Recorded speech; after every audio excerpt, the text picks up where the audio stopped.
Hey guys, what's up? It's Amy. Welcome back to the channel. I'm so happy to have you here with me. You guys seem to have liked the last video, 10 hair growth mistakes you're probably making. So I had to come back with a part 2 for 10 hair growth hacks that actually work, tested and approved. So if you want to know these 10 things that actually help grow your hair, then I would keep watching. Number 1 would be scalp massages with oil. Scalp massages with oil are the absolute best for hair growth. One, because giving your head a nice scalp massage can stimulate blood flow to your hair follicles. Oil your scalp anywhere between 1 to 3 times a week. I don't recommend overdoing this as you don't want to clog your pores. Now there's lightweight oils and there's heavier oils. Lightweight oils will be something like rosemary oil, pumpkin seed, or peppermint oil. Heavier ones would be something more like castor oil. Now different oils have different functionalities and different benefits, but mostly all pros, so just pick one at your discretion and get to massaging that beautiful, beautiful scalp of yours. Number 2 would be the inversion method. But essentially what you want to do is flip yourself upside down. You could do it standing up or you could lay yourself across your bed. And you want to massage your head for no more than 5 minutes.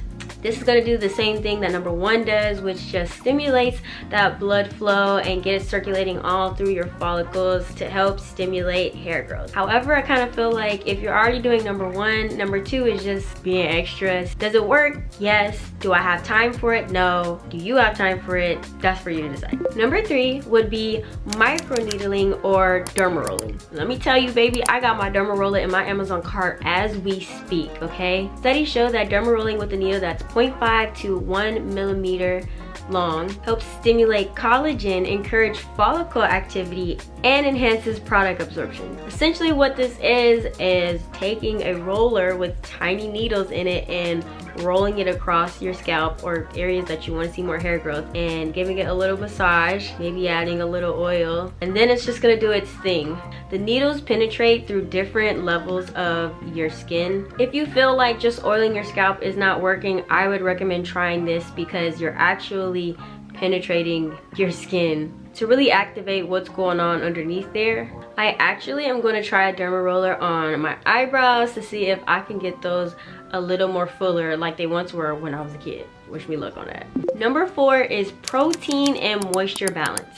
When your hair is properly moisturized, it prevents things like breakage and damage and excess shedding. You can use protein treatments like Apogee and rice water to help repair any gaps within the hair strands and just strengthen your hair strands altogether, especially when you can tell it's feeling a bit weak and dry and brittle. Now you know you're gonna need a protein treatment when you're putting it into styles and your hair is just breaking off or not holding those styles really well. I recommend doing a protein treatment once a month and deep conditioning your hair after every wash. I usually try to cater to my hair's needs and see if it actually needs a protein treatment, because you can also have protein overload, which you don't want. So balance is really key. I recommend doing it once a month. If you feel like your hair doesn't need it that month, then you can forgo it, but once a month is a pretty decent amount of time to do your protein treatment. I'll put down below some products that you can use to help with protein treatments and deep conditioning masks down below, and it'll be on my Amazon shop, so go ahead and take a look around and pick up what you need. Number 5 would be low tension protective styles. Now this could be any protective style of your choice really, but the most common ones are twists, braids, and probably wigs. So make sure these styles are low tension by not having your braids or your twists or your cornrows too tight when installing your protective style. As long as you don't feel like your hair is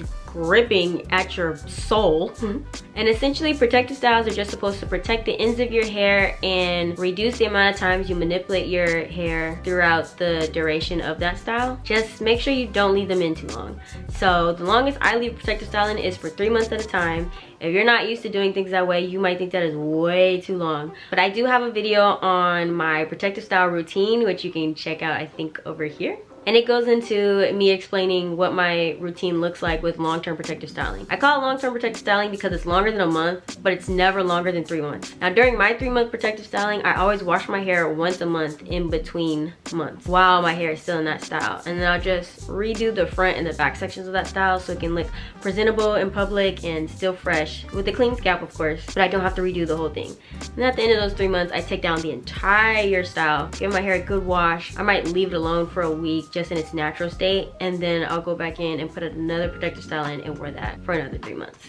But yes, low tension protective styles, don't leave them in too long, and make sure it's not causing you a headache, essentially. Number 6 would be scalp hydration. I personally need to get better at this, but this definitely can help increase your hair growth. A dry scalp usually equals slower hair growth. Your hair's still growing, but the rate at which it grows might be slower. Some things you can use to combat this are aloe vera, rose water, or just simply spritzing your hair with water and maybe a little bit of conditioner. This combats dryness, dandruff, keeps your scalp healthy and flake-free. Number 7 would be sleeping on a satin or silk pillowcase and using a satin or silk bonnet. Let me show y'all mine that I have. So this is my silk bonnet. Ugh, I freaking love this bonnet. It's so soft and it's so nice. And mine is double-sided, so if I want to wear this color, I can. I could also flip it over and wear this color. And it's machine wash friendly. I definitely recommend. I'll be linking some more down below as well. And on the other side of my bed, I have my satin pillowcase. Your satin and silk pillowcases and bonnets can help reduce friction, prevent split ends, and help you retain moisture within your hair. And combining the two just adds an extra layer of protection. So if I'm wearing a bonnet and it starts to slip off in the middle of the night, which usually it doesn't because it has this nice scrunchy tie, but let's say it does, then no need to worry because I'm also sleeping on a silk pillowcase, so I'm extra covered. And a reduction in friction and split ends means that I don't need to trim as much hair when it's time to cut it, so I'm always opt for that one. Number 8 is having growth boosters, such as vitamin supplements and your dietary nutrition intake. These are things such as your omega-3s, biotin supplements, MSM, and collagen powder to help support hair growth from the inside out. If you would like, you can also try a high-protein diet with eggs, nuts, and leafy greens will also help too. I used to take biotin back in the day as a supplement to help me with my hair growth, and it really does work. I stopped taking it because it caused me reoccurring acne, which I really hated, and I did drink a bunch of water as recommended, so please don't tell me in the comments below. And it just still was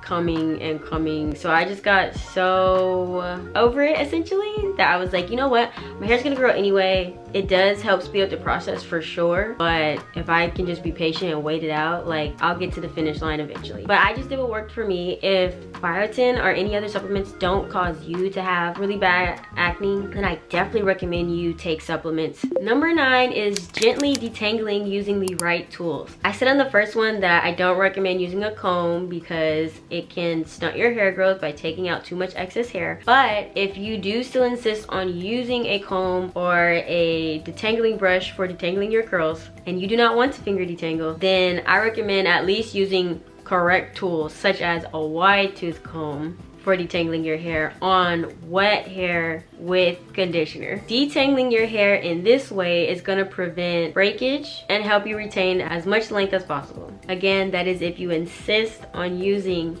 a tool to detangle your hair. Last but not least is number 10, consistency and patience. I know you were not expecting that one, and I know you didn't want to hear that one because neither did I, girl, neither did I. But yes, consistency and patience is literally one of those 8th wonders of the world, those universal laws that we have to put into practice in order to see results, because it literally goes into almost every aspect pertaining to life. If you want to be good at anything, you got to be consistent. If you want to achieve anything, you got to be disciplined. If you want to see anything happen, you need patience. Can we talk about the law of entropy? Like, why is it easier for something to be destroyed than it is to build up? Anyway, I'm getting ahead of myself. That's a different video. As I was saying, really seeing results, you need to retain the length that you're growing and be patient. And as I explain in every video, length retention is the name of the game. That's exactly what you want to aim for when growing your hair. Your hair is constantly growing, but you really need to retain the length that you grew. Although you can do things to speed up that process, because your hair on average grows ½ an inch. So anything we can do to bump it up to an inch or more, but probably likely an inch, the better. Set milestones for yourself, and don't forget to take pictures so that you can see your journey progress. But